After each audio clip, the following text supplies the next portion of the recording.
Welcome to Unhinged with A&M. I'm Miranda. And I'm Ari. Welcome back. And we got a special guest today. Hey, I'm Cherry Martinez. Cherry just like the fruit. Yay! Specifically requested you to introduce yourself like that. Yeah. That's how I do it every time. Yeah, there's no other way. There is the no same other way. I feel like it's your catchprise at this point. Cherry, like the fruit. Oh, yeah, everyone. Yeah. Sometimes I'll say it and they're like the fruit. I'm like, yeah. Yeah. Well, welcome in, my Welcome. friend. Well, thank you guys Yay, for having me. This is very exciting. It took 19 episodes to convince you. Yeah. Come on. I remember because you were the one who helped us or convinced us to do the podcast to begin with. And we're like, would you go on an episode with us? You'd be like, maybe a few episodes in. I originally mentally had the note, if you guys made it past 10 episodes, that I would both watch and be on it. Yeah. Oh, okay. So, I remember the day you were like, yeah, you and Ari should start a podcast. And I texted Ari and I was like, Cherry said we should start a podcast. And then we scheduled our first session that same day. Yeah. Right. And now here we are, 19 episodes in. 19 episodes in, that's fantastic. So you guys have Unhinged with A&M because of Cherry. Yeah. Oh. So that's a I'm on it. round of applause for Cherry. Thank you. We're going to give him an ego, guys. No, we'll cut it down. Okay. We'll build it up throughout this episode, and then throughout the coming weeks, just chip at it. Yeah, Yeah. it'll just start degrading me Yeah. as soon as this episode ends. Exactly. Understood. But we met you at the bookstore. It's been a while now. Yeah. It's been a hot minute. It's because we became friends a year ago. Yeah. And likewise, also, I befriended you. Say, I've been going to the bookstore for almost 4 years now. Yeah. Oh, yeah. Yeah. For some context, for those that don't know, I'm Cherry Martinez, who's the general manager of the Midnight Oil bookstore. So whenever we say bookstore, we're talking about the Midnight Oil. Say, and you started at the bookstore about 4 years ago? 4 years? Almost 5? No, I'll hit 4 years on August 6th, actually. Nice. Is your boss going to give you a special trophy for being there that For long? 4 years? I do actually have something planned for the 5-year that he doesn't know about. Ooh. Will you tell us? Yeah, I'll tell you guys. So if you've ever been in the basement of the store, we actually have an old painting I had made a few years ago of Pablo. Oh, yeah. Yeah. Yep. I know exactly what you're talking Looks about. all medieval. Yeah, no clue was happening. My plan for my 5-year, though, is to get one made of me that's smaller. That goes Yes. right over. Oh, that's Yay. really I silly. need that. Put it right behind the counter for everyone to see. I originally was going to plaster it on the wall when he was gone, because he was gone for a few days. Yeah. But the day it was brought to the store, he wasn't supposed to be there, but he happened to just be there to hang out. And I was like, oh, gosh. So I had to really work around it. He's going away for a little while here soon. 20 paintings. You never know. Right. Exactly. It turns into a gallery wall. Doing different things. Pablo from different eras. Right. Oh. Pablo, with a hoe being a farmer, and next slaying a dragon. Slaying a dragon. Yep. I think this needs to happen. Okay, I'll Yeah. get started right now. Yeah. Perfect. I'll help. I'll Sure. help. I'll do it. There we go. Oh my gosh. So, Cherry, you should tell us, how did you come across this job opportunity at the bookstore? At the Midnight Oil. Yeah. Okay, yeah. So 4 years ago, I was freshly 17 years old. I was working at Wendy's. I was making burgers, making fries and nuggets. You do look like a guy who'd work at Wendy's. I also worked at a pizza shop. Really? Yeah. Oh, nice. Yeah, You I've give- worked a lot of food. Maybe Philly cheesesteak. Also a place I could see you working at. It's too slow for me. Too Anyways, slow? let me Okay. get back around. Funnily enough, you worked at the I Philly worked place, at didn't Taste you? of Philly. About to Yeah. say, Yeah, that's why I said it. great food, but it was pretty slow business. Yeah. Okay, yeah, so to start, 4 years ago, I used to go into the bookstore regularly when it opened in its original location in October of 2021. I went there originally hanging out with some friends. One of their moms was like, oh, hey, there's a bookstore that opened up in town. We went that same weekend. Kind of a funny story, actually, I'll throw in here. I happened to buy a book from Pablo's uncle, because his uncle was helping out at the time, that was by him. By his uncle. Oh, And okay, he, cool. He never told me, but he remembers that interaction, and it's really funny. Anyways, I was volunteering once we moved to our larger location in the summer of 2022, and I was helping alphabetize, organize, and I was going in a lot because I would go in there to write essays and stuff for school. And I was complaining about Wendy's, and this was my first, maybe second time meeting Pablo. He was like, "Why don't you just work here?" And I was like, "Sure." Oh, cool. Yeah, for everyone that sounds very random, I was I was good friends with one of the old employees at the time at the old location. So they had kind of talked about me to Pablo.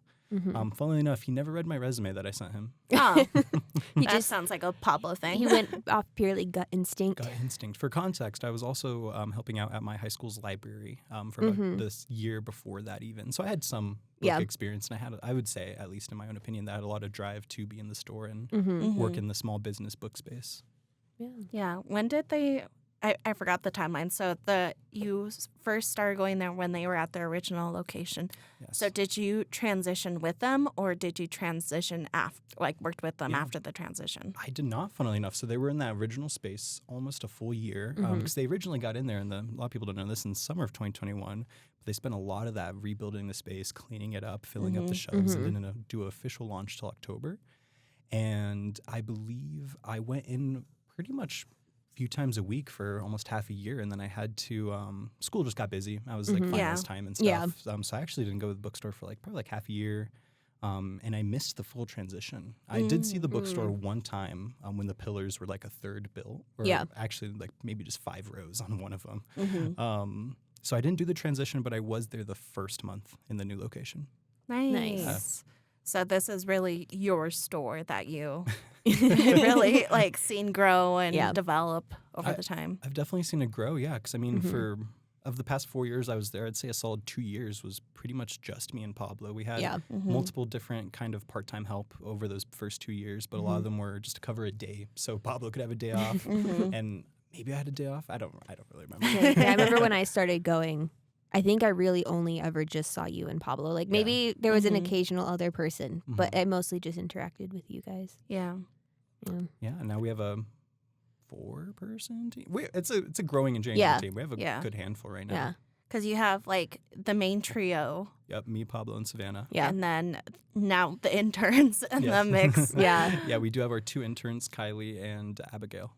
Yeah. So that's been very helpful, especially with our kids reading program, because I have no time with all the kids coming in all day. I know. They're so this is post for anyone who follows us on social media, our podcast takeover, where we took over the Midnight Oil bookstore for a day. Yeah. And even though we were only in your shoes for a day, not even a full day. Not even 6 a full hours. day. It's 6 hours. It was still at times oh, I have to run over here and oh, I have to run over there. I'm we're not even official employees, but for the day we were officially helping out. And do you guys get why I always look so anxious running around? Yes, a little bit. Because the morning up until noon, it was just go, go, go, go, go. Yeah. And apparently we didn't reach that high of a sales as you would on a Saturday either. Yeah, so. no, I was looking at the numbers and I was surprised there were as many sales as there were, considering it was 4th of July. But at the same time, what's the word? Oh, it was busy enough to where I was I wonder how they're doing. Now imagine doing all that plus actual bookstore activities. Right. Shelving books, doing orders and all that. Putting books hectic. Away, that's... Yeah. I tried to put one book away because it was scholastic. You were this is a kid's book. Yeah. And then there was another one and it was clearly fantasy, clearly belonged in the fantasy section. And I walked over. I looked around and I'm actually, I don't know what I'm doing. I don't want to mess this up. So I walked back and I was you know what? I've been given my task for the day. I'll do those. Yeah. That's awesome. Say I helped someone on the phone. They wanted a specific Stephen King book. I can't remember what book it was. But I'm glad that I knew Stephen King is horror, because otherwise I don't know. I would have been struggling to find so many too. But if they had said some obscure author or book name and I had to go searching for it, I think it would have taken me far longer. Oh, I was given one of those. It was the hit. Oh, yeah. The person that came in. Yeah. He wanted a history book on the Great Depression. Oh, and I'm don't have any right now. Yeah. I was we have a, history section. So I walked him over. And it was this very obscure name. And I'm I've never heard of this name before. And because you guys get so many books coming in, there were some boxes of books covering the shelves. So I moved it over, and I was oh, there's the book. It wasn't the book. It had this. But it was the author. It was the same author. Yeah. So I made an additional sale because it was the same author. Yeah, he grabbed the book because it was the author, even though it wasn't the book he was looking for. How do you do that, though? I see people come in all the time, and they will give you some name of a book or author that never ever heard of, and you're like, oh yeah, no, we've got that over here. Oh yeah, no, we don't have that in right now. How do you remember? How do I remember? What books you have? Do you have a photographic memory and you never told us? I definitely don't. I wish I did. That'd be awesome. No, so I mean, if you think about it, we have between 40 to 70,000 books total in the moment and both floors. And I just see them daily. I mean, I work full time at the bookstore. I'm there 6 days a week. Sometimes I even go on my 7th day. I just know. I don't know how to explain. I always have for years now. I feel like it's a superpower. Right. It's the book superpower. It's the book superpower. Yeah. Librarians probably have like an up on me, but yeah, because they have more space too. Well, and I bet you libraries have like a catalog. They can look it up because you guys don't. Yeah, they do. Keep an online system or anything like that. It's just naming orders and yeah. If it's like the newest, hottest book, you might have it, but at the same time, like you're more than likely to get like 50 Nora Roberts. Yeah. Like there's so many. So many. I will say, even though I don't have a photographic memory, I do recognize covers amazingly well. Okay. So there's a lot of moments where they're like, oh, can you look this up? I'm like, no, but let me look up the cover real quick. So I'll be like, oh, no, I don't have it all the time. That's fair. That's fair. Yeah. Do you ever tell a customer that you don't have a book in and then like later that day or the next day you see it on the shelf somewhere? Does that ever happen? All the time. That is a very regular occurrence. There was actually like a week ago, a customer asked for a specific book, and me and Pablo actually found it while we were out thrifting. And he brought it back. He's like, do you remember who asked for this? And I was like, I don't.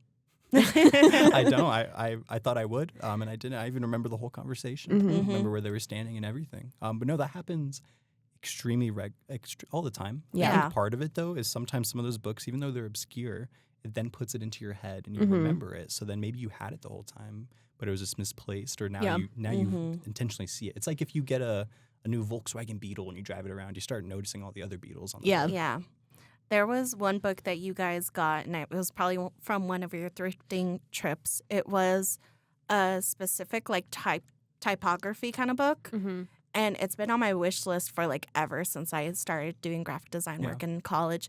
And the moment I saw it, I was like, that's my book. That's my book. And it was a used book. And I was like, yep, we're done. You didn't even price it at that point. I was just like, this is mine. Yeah. Do you want to know something crazy too? If it was thrifted, there is like a 60% chance Pablo bought that with someone specific in mind, maybe yourself, or he had a few people in mind where he's like, oh, either XX or X would like this. Yeah. So if you didn't buy it, he would have posted it on the story and probably would have sold that same day. That's something we do pretty often. So we try to keep in mind books we think customers would be looking for. Yeah. Yeah. So considerate. And then actual Cherry. Yes. Is anything but... Oh, just kidding. Is anything in for me right now? I remember when we first started hanging out, and I'm like, oh, this smut section is just not giving. Yeah. You need more. And you'd be like, Look at who? us now. Give me the author. And I was like, Tessa Bailey. We have every Tessa Bailey Now book. Now you have every Tessa Yes, we Bailey. do. And I finally told you guys stop buying Stop Tessa that. You only bought Bailey. like one from us too. Funny enough. I've bought several. Oh, really? Yeah. I just thought you've like read them already. No, well, yeah, some of them I have read already, Yeah. but a lot of the ones that you were getting in were from her newest series at the time. I see. But I don't know the specifications of like the manufacturer you go through, but it would skip a book within the same series where you we couldn't. probably just ordered them out of order. Oh, okay. I'm like, you literally got the baseball one, but you didn't get the other hockey one. What is wrong with you? I'll say when I look at the romance section, I notice that I'm like, oh, you guys keep getting book 2 in. Where's book 3? There's a No, we get all 3. Book 1 just sells. Okay, no, there's this one Oh, I know what you're specific talking zero. about. It's one specific series. It's like Psychic Fairy or whatever the hell it's The called. one with the purple cover. Yeah, you guys no, have I book know. 2. We were at Target the other day, Yeah. and you know what they had? Book 3. 3, but no book 1. You're almost there. Yeah. I want to read this series, Maybe but I if need you go to a book Barnes 1. and Noble, they'll have book 1. Yeah. I wouldn't count on it because I went to Barnes & Noble and I found my current series that I'm reading under the oak tree. Oh yeah. They didn't have book 1. They had book 2. Book 3 just came out, but they didn't have book 1, and I had to order book 1 How'd you order it? through Barnes & Noble. Ooh. But I was there at the time. So. You ordered book 3 through the Midnight Oil. I though. did. I did Oh, order yeah. book 3 I through ordered the 1 out of 3. I'll Okay. order book 4 through you There's a guys. 4th one? The fourth one hasn't come out yet. It's coming out in November. Okay. Yeah, that's too far from now. I won't Yeah. remember. You'll just see for Ariana Mars. Oh, okay. Can I actually admit something to you guys? Yes. In Yes. the nature of all this, I do go to Barnes and Noble. I know. Oh my gosh. I do. What would the public think? What would the public think? I will say I've never bought a book from Barnes and Noble though. Okay. Oh, I do what's called books and burgers. Mm-hmm. Okay. A friend of mine will go to Barnes and Noble and then go to In-N-Out after. Oh, You know, books and okay. burgers. Yeah. But at Barnes & Noble, I usually get stationery, journals, or I'll get a Mhm. lot of ideas of things I want to order in either for myself or for the store. Mm-hmm. So a good example of that, actually, today I got in a book called Fifth Son, which is a modern history of Aztecs, and then another book called War Against All Puerto Ricans, which is a modern history of Puerto Rico. And I saw both of those in Barnes & Noble, and I was like, I'm going to get this from the shops. I took pictures. I There am you that guy. go. I take pictures in the bookstore. I'm sorry. Yeah. I mean, I think that's fine. Yeah, I've Yeah. done the same for you guys where the Lights Out series Oh, yeah. specifically. Oh, yeah. I got that from you guys. Oh. I will say I got that from you guys. And then I kept on telling Pablo, I'm like, you need to order more. You Yeah. need to order more. Like this series is popping for all the right reasons. Yeah. And then I started reading book 2 and I'm like, okay, book 1 is the best. Fair. I heard- still I heard haven't good read things it. about book 3. Yeah, you have. I got book 3, but I'm the one I will not read book 3 until I read book 2. Oh, yeah, of course. Yeah. Yeah. Even though you don't have to read them in order. We're not serial killers. No. Yeah, we read in order. Oh yeah, no, Well, I'm for not. sure. Oh, Yeah. do you want to know In relation to serial killers, okay. Speaking of Okay. serial killers. Yeah, well, like I saw this comedian, and he was like, "This is how back in the day, because you would read magazines. Oh, yeah. This is how you know you're a serial killer." So let's see if you guys could answer this question. Okay. If you could answer it right away, you are a serial oh, shit. killer. Oh, Okay. you shouldn't have told us that part. But if you can't, then Okay. Ooh, okay. up to debate. Okay. Okay, so a girl goes to her mother's wedding, Okay. and she meets this guy. Mhm. They hit it off. It's amazing, but they depart before exchanging phone numbers. Mm-hmm. That same night, she kills her sister so she could see the guy. Oh, What happened? I don't know. Why'd she do it? wait, she killed her sister so that she could see the guy? Mm-hmm. Did she actually kill the sister? Or is this one of those like he killed the sister? No, and it's she was like- never Was he her sister's husband? No. Okay. I don't know. You don't know? Was it her brother? I don't know. No. So the answer is she killed him she killed her sister because she met him at a funeral, therefore killing her sister so she could meet him again at a funeral. Oh Okay, shit! that's pretty funny. I like that. Yeah. So you guys aren't serial killers. Good job. I'm glad. Damn. I didn't know okay. the answer to that question either, so it's a fun little quiz Yeah. to ask people. Well, hey, look at us not being serial killers, Cherry. Go us. Go us. Golden star.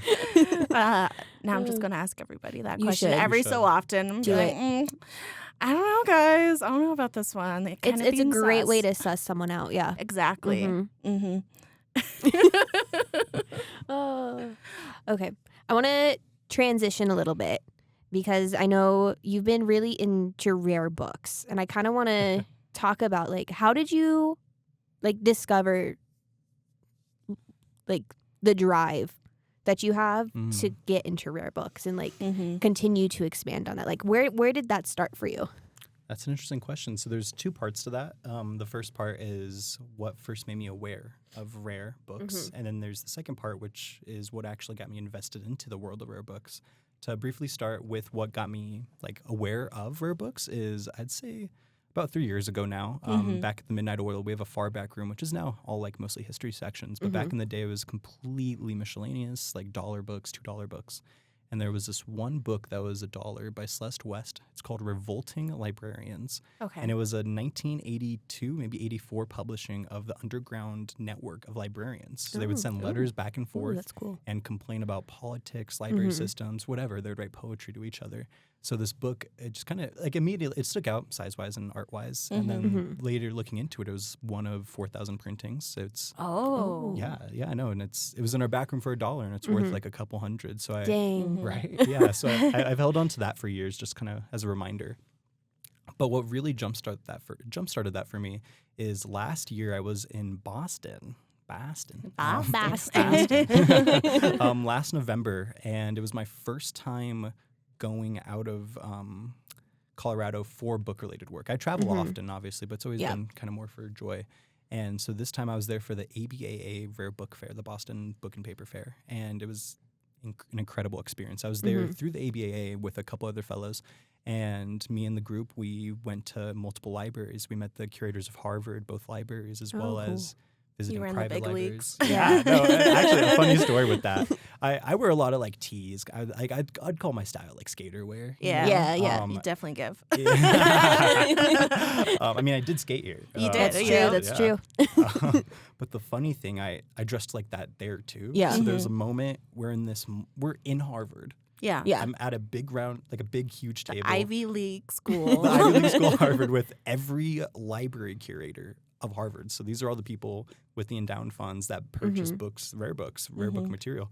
And I was wearing like a Leve concert shirt, where I was probably wearing like corduroy pants or something. Everyone else, they're like wearing nice clothes. And I was like, oh, am I underdressed? Did you feel like imposter syndrome? A very tiny bit. Yeah. And I also, that was one of the first few times, this is before I got really, really into rare books, where there was a lot of things coming up that I just wasn't aware of. That I didn't know, terms I didn't know, phrases I didn't know. Because it's very different being really into books on a used and new book level or a rare book level. And that's something I've been learning the past, was it almost a year now? Yeah. But yeah, that experience at the Boston Fair is what really ignited it for me, because the conversations I had with those other sellers really meant a lot to me. It was the first time I could really geek out about books, and everyone in the room was on the same exact page about books and about old books, rare books. Felt like you were with your people. Yeah. I was with my people. Where I belong. They have everything you can think of at those fairs in terms of rare material. This one's kind of fun. So back in the 1450s, the Gutenberg press starts, and that's kind of what leads to modern day book printing.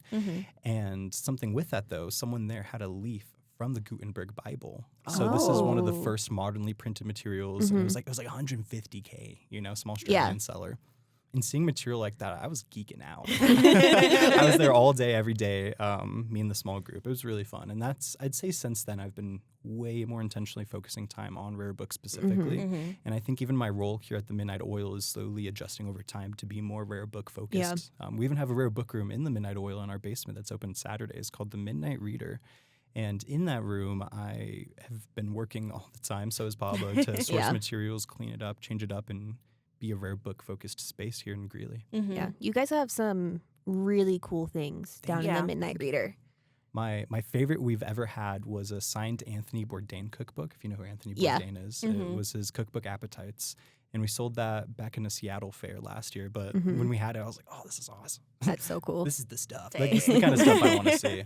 How much did you guys sell it for? I think that sold for either like $600 or $800. I think Dang. $800. Good. It's kind of a sweet story too, actually. So for that, it was a group of sisters that were at the fair, and they like to like one up each other for birthday presents. Like they're like legit, like they're crazy. With it. And one of them, she saw the Bourdain there, and she was like, "Oh my God, I need this. I love Bourdain. Bourdain means so much to me, to my life." But she could not afford it. So she kind of leaves. She's sobbing almost. Like this is how much she wanted this book.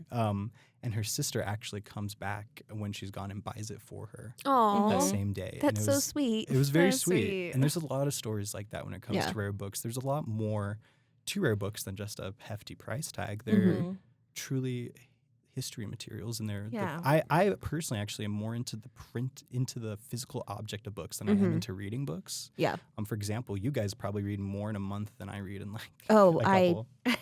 Sometimes. It depends. It depends on the time of the year. Makes me feel good. Yeah.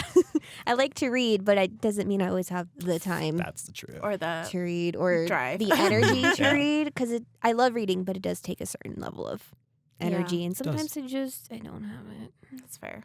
I try, but goals to read 15 books this year. I am Same. halfway there. I'm on my fourth. Nice. Okay.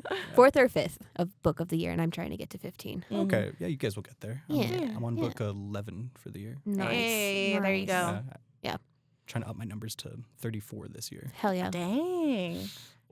I mean, we're a little bit more than halfway done with the year at this point. So yeah. We got to get there somehow. We'll get there. We'll get there. We can do it. Lock Yeah, it. we can lock Lock it. in, guys. I don't know if like my latest like obsessions just I feel. I'm all over the place. Yeah. It's fine though. It's fine. But question. Yes. So Answer. if you had $1 trillion, Okay. okay, like an obscene amount of $1 money, trillion bucks, $1 okay. trillion, Elon Musk. and Okay. it was to buy one specific rare book, Oh. which book would you get? Shoot. One specific book. Yeah, Any budget. any budget. Any budget. I just gave you $1 trillion. I mean, Yeah, that that number would should afford not it. exist. That would afford it. I would probably, this is kind of a guilty pleasure of mine, it would be tied between two things. Okay. Mhm. So the first thing is I've always had an obsession with hidden four-edge paintings. Are you guys familiar with that at all? No. So you know the edge of a book, like where the paper side Yeah. is? Yeah. On older books, there's hand-painted books where once you crinkle that edge, it reveals a hand paint. Oh, I think you've shown me one of Oh. these before. they're, Yeah. They're really beautiful, and I've always just wanted like a decent Mhm. collection of them, just personally, kind Mhm. of as my own guilty pleasure. Yeah. But I would be tied between that and probably pages, or I don't think a complete one, but pages from like an illuminated manuscript from Yeah. about like the 1500s. Because I'm just trying to be realistic with what I can get. 'Cause, Yeah. like, you can say like the Gutenberg Bible, but there's none available anymore. They're all Yeah. inside institutions or spread across time. So it'd probably be illuminated manuscript. That's just kind of what I've been into recently. I love the history and the Yeah. hand painted vellum. It's just, I think That's it's fun. cool. That is cool. That is cool. That How? or- Oh no, go ahead.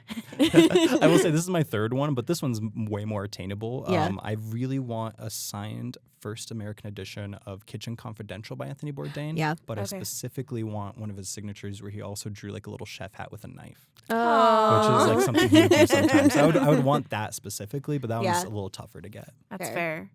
So for like signed editions for like Mhm. people who are of course still living, Mhm. Mhm. like does that depend on the price? Like does that like sometimes help depending on the person or sometimes falter if they were still alive? Yeah, so it really depends not only on the material itself and its popularity, but also the author. A good example is pretty much the rule of thumb with Stephen King and who is still living. Mhm. Any Stephen King that's signed is an immediate additional $200 Oh, at minimum dang. of whatever book it is. It could be a paperback of It, Yeah. which initially, if it's like a first printing, it's like $20. But if it's signed, now it's $200. Dang. But a couple notes on that, though. So a signature is only when the author's name is present, or sometimes name or Okay. date.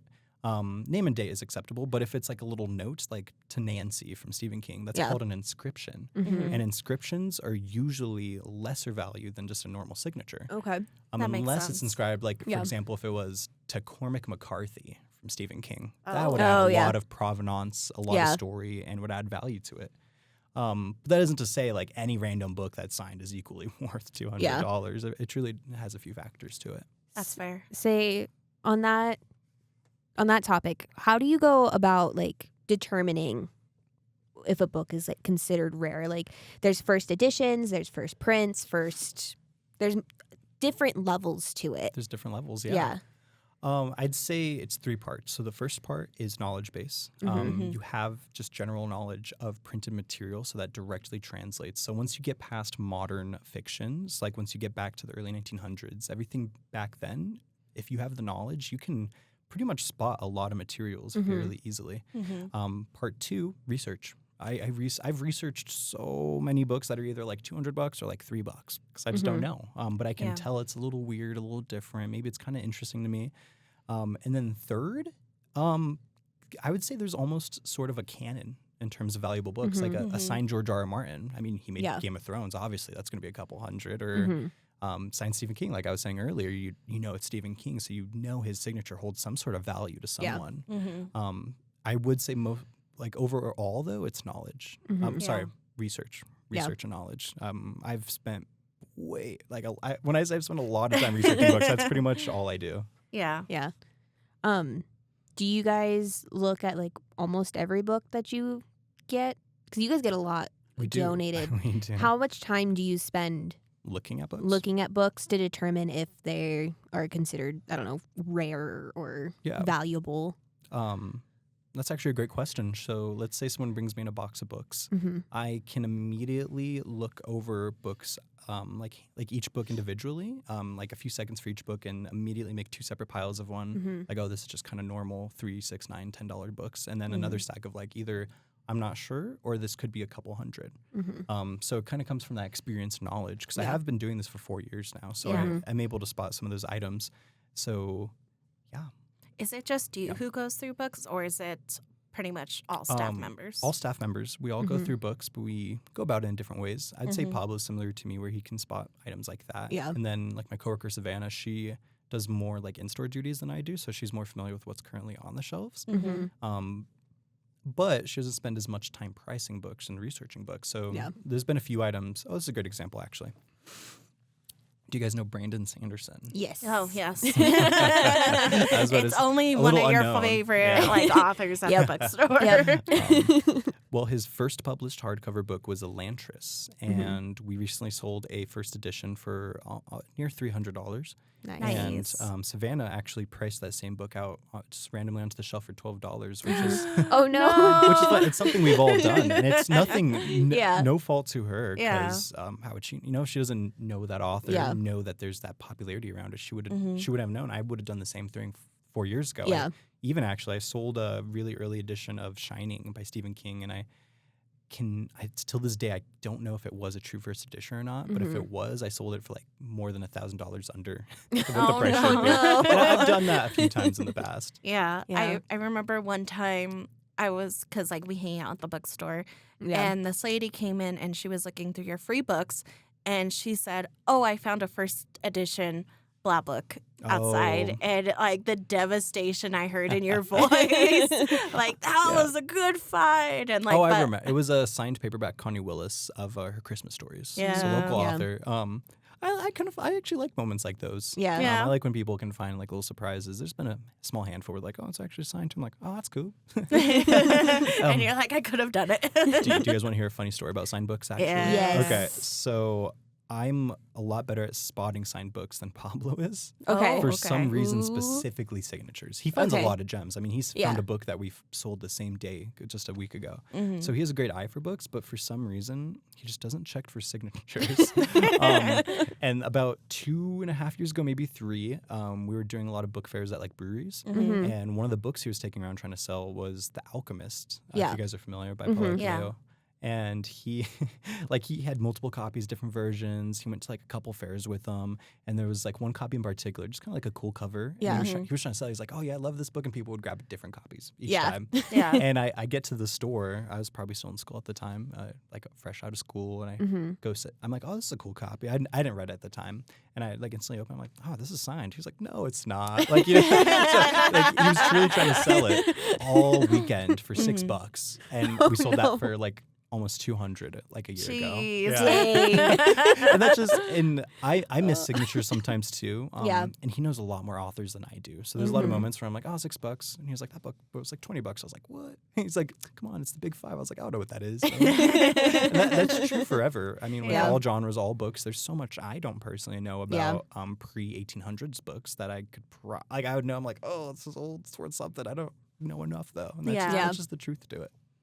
That could be difficult too, because like you're trying to become somewhat of an expert in one field or another, but at the same time running a bookstore and being it's not just one topic or one subject Not you're at all. exposed to. It's horror, romance, all of fantasy, them. sci-fi, like all of its own. Some are local, some are from across Europe. You just got a Harry Potter series, first edition. That's in German, right? It is in German, Yeah. We're missing Deathly Hallows, but we have the first 6 all in German. Yeah, like that's insane in It's a fun itself. set. Yeah. Well, and that was found at a thrift store too, wasn't yeah. it? I think that's really funny that like people probably don't even realize what like they have on their shelves, and they're like, oh, I don't want this anymore. I will donate it for free at the bookstore or at Art, Goodwill, and then All the time. turns out that they could have gotten like a couple $100. Oh yeah. I'll throw a little story in there. I won't name drop who this seller is, but there's a seller I know who maybe a couple years ago now, it's been a while, was out just like going to estate sales, and there was one estate sale where he didn't find anything. He ends up at the end of a table, there's a box of old paper, and he's going through and he's like, what is this? And he believes it is a collection of like pretty much a lost Charles Dickens manuscript. Whoa. Kind of like a sort, like not like that's like a lost work, but like a manuscript that's not been seen by Charles Dickens, because he has been able to figure out that it's conversation between like Dickens' like own publisher and stuff. So he's been spending the past few years going through every item in that, trying to fully determine what it is. But I mean, that was an estate sale, and he did work with the person that did the estate sale and was open with them. So like, if it does make a sale, the money like, would go back to them. Yep, it would be split between like him and the original owners, of course. But there's so many examples of that. Oh my gosh! Like when I think of a bookseller out scouting books, I think of there's one seller in particular. His name's Garrett Scott. I think of Garrett Scott with a little headlamp in a barn, standing in the dirt, finding a random piece of paper that he's like, oh my god, I found it. So that's what half of it is. You just have to know such specific things. That's cool. It's really fun. Cool. Yeah, I feel like you have to have a very specific eye for that kind of stuff, because I don't think I'd be able to know right off the bat. Well, anything that you could find like in a thrift store, like when people go to a thrift store and they're like, "Oh yeah, this is $80," when it's sold for $199. You're like, you would never guess unless you were actually knowledgeable within that stuff. I got 3 authentic paintings from this artist I didn't know, but it had an authentication seal on it, and it was just at the Goodwill. And now it's going to be hung up in my brother's old room. But like, you know, because like I am an artist and I work with those formats all the time, like I knew what was actually art versus what was something from Hobby Lobby, you know? Yeah. So that's cool. It This makes me want to go through I doubt I have anything super special in my collection at home, but I want to go through all my books and be like, first edition? First edition? You never know. Do they say first edition? Like, it depends. On the copyright page? It depends, yeah. So modern first edition, so a lot of books published after the 70s will oftentimes say first edition. Okay. But that depends on the publisher, the binding, the book itself sometimes. A good example of that is, are you guys familiar with number lines? No. Okay, so on the copyright page, there's also a sequence of numbers. Yeah. Sometimes. Is it like the ISBN number? No, it's different. Because funnily enough, the copyright line does kind of correlate with the arrival of ISBNs timeline-wise. But no, it's a sequence of numbers, usually 1 through 10, sometimes 1 through 9, 10 through 1. It's sometimes in different order, sometimes it's letters, but most traditionally 1 through 9 or 1 through 10. But that marks that it is the first of that edition. It's a first printing because the one's present. If the one was gone, though, it would be a second printing of that edition specifically. Okay. But not all first editions say first edition. Most modern ones will. Like most of the ones you guys probably have in your collection would say first edition, or at least have that number line. Yeah. So if it like blew up like Harry Potter did. Harry Potter. And then all of a sudden, like The Boy Who Lived. there's new pictures of like the actors on the covers instead of the artwork, then it becomes like sort of an anomaly, I guess you could say. Or like a movie tie-in cover. Yeah, exactly. Yeah, because that's a different printing. Yeah, it's a different edition too. So it might have that 1 through 10, but that means it's the first printing of that edition. And technically, the official term for that is first thus. Okay. First thus. Yeah. So only true editions are called first edition. If it's like in a continual edition, that would be called a first thus, because it is a first of that edition, but it's not the original first edition. So could you introduce yourself as, I am Cherry, the first thus of Martinez? Technically, in a way, yeah. Well, I'm the first Cherry of my Martinez family, so I'd be the first edition. That's exactly. First edition. The first edition. We should, this is the first time this is ever being said. We are all our own first editions. There you go. I like it. Because like you have like John the Second, you know, and like you're not John the First. That's not a first edition. Like, That's funny. Kind of is like a second edition now that you think about it. Yeah. You know, like John the Second. That is kind of it's a second Yeah. edition right there. Exactly. Not the original, not the OG. Oh, Not the but OG. they didn't have the same publisher or parents. So Oh, okay. yes, it would be a different. It would be a yeah, first us. so it it'd would still be a first us. Yeah. a first edition, First no matter what. edition, no matter what. Interesting. Man, I thought it was special for a Intriguing. moment. Are you older than I your was brother? like, yeah, Oh, you're the first edition then. yeah, but also he is the first edition of, because I have a stepdad, so he's the first edition of stepdad, Okay. and I'm a first edition, an only edition Oh, there of you go. biological dad. More so rare. means you're Yeah. special. Yeah, you're I- special. I've always been More special. rare. More Yay. rare. Yes. You can't find an Ari One like of a me. kind. kind. Okay, so if I were to bring you a box of old books, Oh gosh. Okay. would you say, yeah, I'll look through them individually, like a full, like, huge box? Huge like, box. Huge box. What I would immediately do, I'd pop it open and I would look at them one by one, separating them into two separate piles of what I would be interested in and what I wouldn't be interested in immediately. And then from there, I would go for the ones that I would either buy or trade for store credit.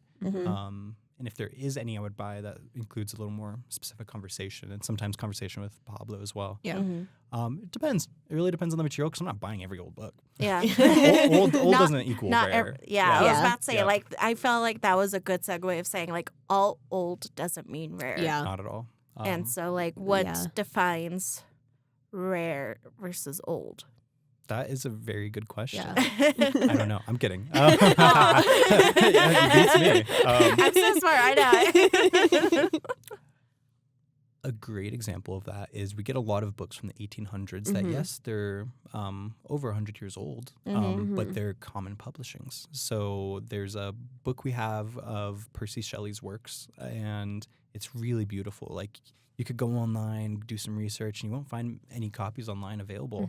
But because we have that extended knowledge and we've done extended research, we know that it's a very common publishing. Yeah. And it was, you guys know how Barnes & Noble have their like new editions of classics? Yeah. It was pretty much the 1890s Barnes & Noble edition of this book.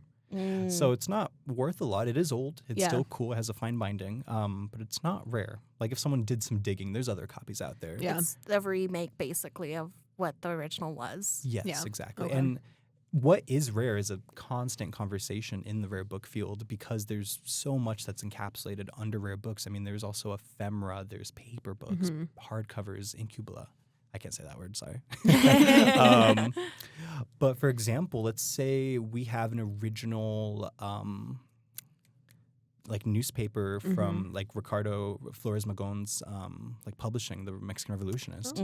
That is a rare material, but it's specific to that field. Yeah. You know, just because it's rare to us doesn't mean it's rare to some random institution in Mexico. Who has you know? like yeah. 500 Yeah, of them. exactly. So Yeah. it's very subjective. I would say there is also the conversation in the rare book field of truly rare. That's going to be your crazy items, though, like Yeah. signed Mary Shelley, signed Jane Austen, the Gutenberg Bible, for example. I mean, there's less than 50.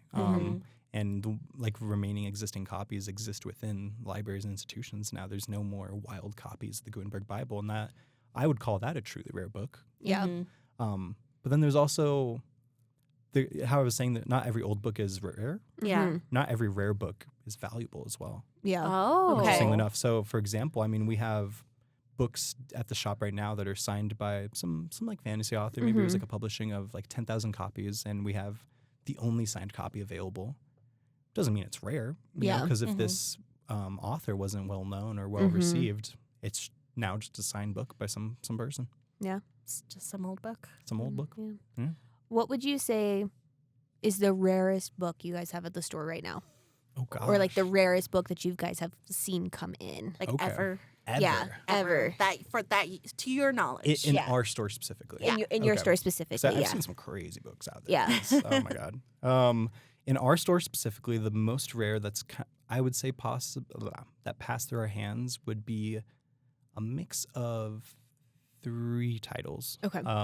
Funnily enough, the signed Anthony Bourdain, Yeah. which Okay. isn't extremely rare, but it's getting increasingly more rare Yeah. as time goes on, obviously. Mm-hmm.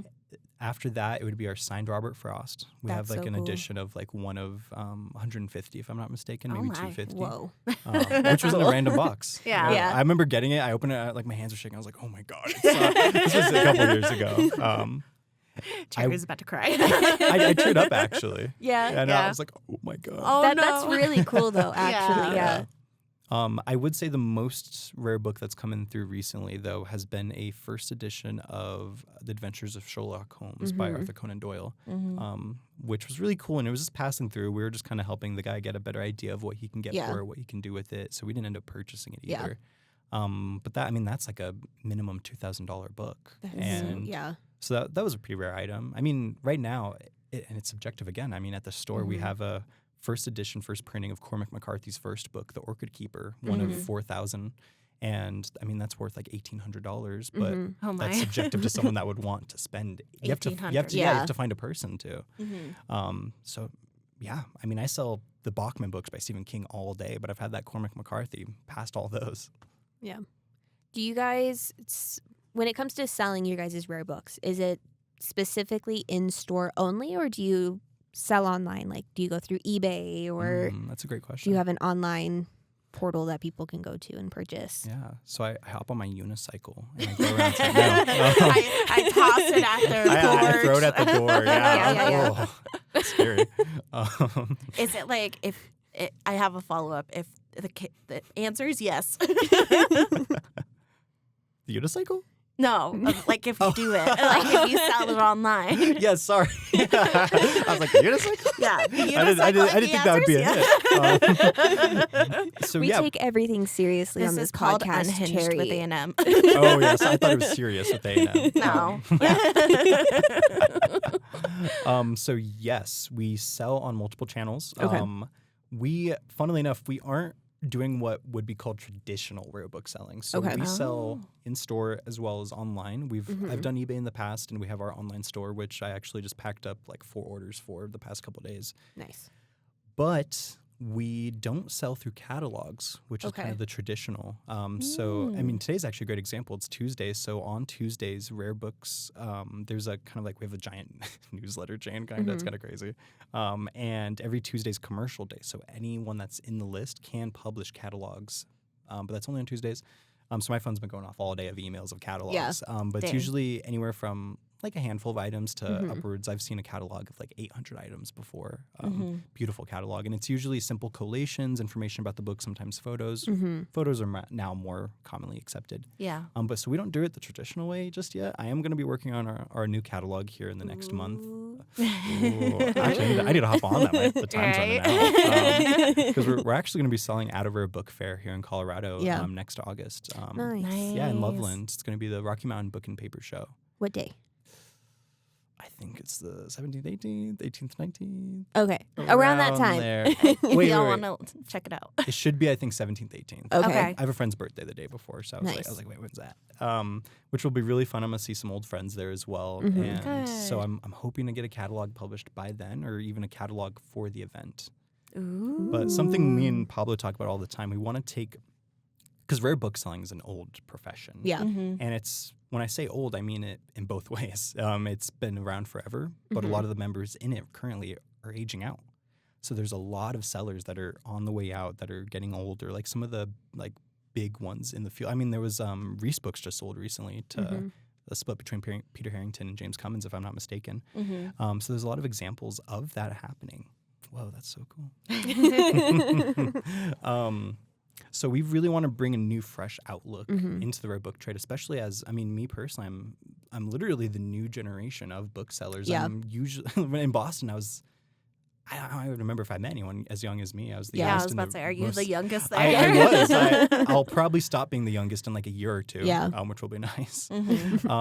But it's exciting to bring a new twist on the trade. And we really want to bring a new energy when we go to that fair next month. We really want to make it more colorful, vibrant, and open. and accessible for the general public. We really want to make rare books and rare book collecting and book collecting in general a more commonly known thing amongst all readers. Not something exclusive to the elites. It feels exclusive and hard to get into. That's how I felt. I mean, we go back to the Harvard table. I was sitting there in my skater clothes. I mean, there's a time and place though. There's a time and place. Maybe I should have been more dressed up. Oh, that's on me. Yeah. But we want to make it one of my introductions into rare books was a man who gave me my first skateboard and a stack of books.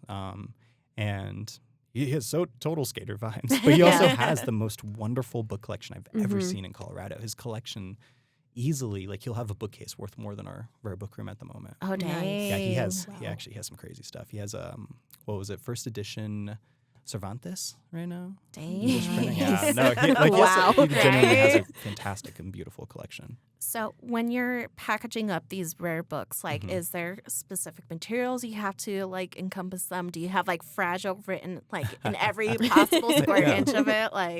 It depends on the quality, rarity, and value of the books. Typically what I will do at the base, though, no matter the price, when we sell it online, I will wrap it in paper. I'll tape it up, not the book itself, but the paper, obviously. You tape the paper to the book. I tape the paper to the book. I put a tape strip all across the cover. First edition Allen Ginsberg science. We'll pack it up just like we'd pack up any order. I mean, as a retail business who's been open for 5 years, we are experienced in packing and shipping materials, as well as Pablo, because he's been selling stuff for years. So just as you would ship anything else, we pack it tight, make sure it's clean, make sure it doesn't shake around in the box, and we send it on its way. We do get coverage, though. Everything we saw, I do make sure to get insurance. Do you get tracking too, just to make sure it does get to the place it does? Yeah, I don't watch it, but it is there. Yeah. It's there for them. It's there, yeah. I mean, maybe I'll act differently once we're selling $10,000 books. Yeah. But we're still in the 2000s right now, so I'll worry about that in the future. When that $10,000 book's coming, he's like, oh no, it's going. It left the facility. Oh no. It's kind of scary when it happens. Yeah. Say, what is your hope for the midnight reader? For the midnight reader. For going into the future. Let's look 5 years from now. Where do you hope what do you hope the midnight reader is going to look like? So I hope 5 years from now it is established on the rare book scene. So I want us to be an actual member of the ABAA, which is the American Booksellers Association of America. The Antiquarian Booksellers Association of America. There's a few ABAs and I've been a couple. But that's a hard one to get into. We need 3 letters of recommendation from existing members, over 4 years of experience. We're about, I'd say, 60% of the way of applying to be members. But I want us to be members. I want us to have regularly published catalogs. I personally want to be either part-time or full-time employed just for the Midnight Reader. Yeah. Okay. I want us to be able to source and sell materials regularly as its own business, separate from the Midnight Oil. Of course, we'll still have that attachment in that physical space within the Midnight Oil, but I want people to know the Midnight Reader for its voice in rare books, and also I want us to be established sellers in Chicano and Latin American texts, because as you go out there, sure, there's a lot of sellers that have Chicano and Latin American texts, but they themselves aren't brown people like me and Pablo. So that's a big thing we want to bring into the trade. I mean, this is probably kind of not great of me, but I like to play a game whenever I'm on university campuses or at conventions. I'm like, okay, how many other brown guys are there? I've done this for years. And at the Boston Fair, not to diss the fair, that's an awesome fair and an awesome organization, and they're trying. There was only a handful. And the amount of people that aren't Chicano or Latin selling those texts, which isn't a bad thing. I'm glad they have them. So we want to change that. We want to be known for like a voice diversity. Of Chicano. Yes. Yeah. Yep. I wonder if that's a person of color thing, because I do that a lot too. Even at work, I would look around and be like, how many people, this was when I was in my old position, how many of my people are of color? Yeah. And it was only the people working in my position were people of color. Everyone else was white. Yeah. Yeah. So, I know. It's important No comment. Good answer. It's important to be able to see yourself. So I think the biggest achievement I could ever have with the rare book world is being able to be that person to where people that aren't aware of the rare book world or wanting to get into it, wanting to be booksellers 10 years down the road once I'm established, is being able to see another brown person in this rare book field and being like, I want to do that. And I want, because it's important to see yourself. Absolutely. In any aspiration. And that's kind of been a difficult part in trying to get into this field. There's very few that I personally know of, like brown booksellers, and I've met a good handful now. But it is definitely the minority in the trade. Yeah. I'm just excited to see it getting exciting. In Yeah. our book, though. It's exciting to see young faces. I think one of my favorite moments when I was in Boston, actually, there was a group of teens that were running around. They didn't have money to buy books, but they were having a hell of a time just looking at all the cool books, talking to sellers, and sellers were talking to them excitingly, wanting to teach them about these materials. Because not everyone's like, I want to learn about papyrus and parchment. Tell me about papyrus. Yeah.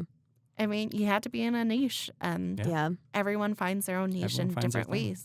Yeah. I like the idea of you helping, like, bring diversity into. Well, that's an interesting way to say it, Yeah. I just think it's all fun. I like that people like old books. Yeah. Has anyone ever thanked you for being a diverse Selling person? books? No,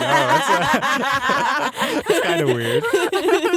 I don't know. Like, some old ladies kind of weird me out, and they do that. They do They'd be that. like, thank you for being a person of color doing this. Oh, God. And I'm like, I'm just existing. No. Has anyone ever thanked you for being a person of color? Okay, funnily enough. I called it. Not with the books, but back before I was working in books and I wanted to be a teacher, there was one person I remember. They're like, we need more brown men in teaching, which is true. It is true. It is a low stat. But it was like a weird conversation. It actually slightly turned me off from teaching. Fair. We need more brown men in teaching. I think what you're doing is such incredible. a weird thing for people to say. Yeah. I think we're all people, and I'm Yeah. I'm not the kind of person where I'm like, we need every bookseller to be brown. I just think we need everyone being able to get the resources to be booksellers, any person, any age, any gender. Yeah, that's cool. Yeah. We need more representation Yep. across the board. Across the board. Period.